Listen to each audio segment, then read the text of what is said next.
So, sir, a lot of things happen in the past 3 years, like Israel's war, Israel's Gaza's war, not to mention there is Ukraine and Russia's war. So, how do you guys deal with it? How does the UN um, take actions about it? So the UN, the United Nations, was created 8 years ago. It's our 80th anniversary year, and in fact, just yesterday was the anniversary day of signing of the UN Charter. And the UN was created at the end of the Second World War to make sure that no more world wars were happening. And it's done a pretty good job in avoiding wars. Of course, the UN is not a global police. The UN cannot tell countries what to do.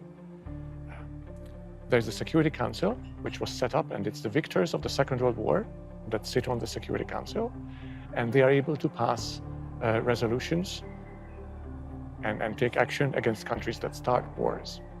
In the case of the Russia-Ukraine conflict, of course, one issue is that it's one of the permanent members of the Security Council that is one of the parties to that war that invaded its neighbor. So in a situation like that, the setup that was created at the end of the Second World War to stop wars isn't effective because one of the parties of the conflict has veto power. There are other ways in which the UN can help in a conflict, and its chief area of work is humanitarian in that regard. You can see that in Gaza.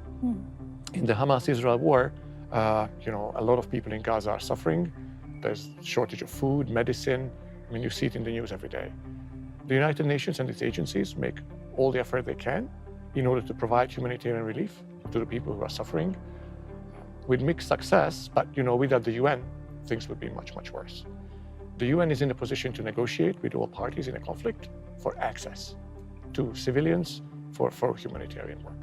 Various UN agencies, the UN's Children's Agency, the UN's Food Agency, the Health Agency, the Disaster Relief Agency, and then the agency created specifically for Palestine are there on the ground helping people in this horrible situation.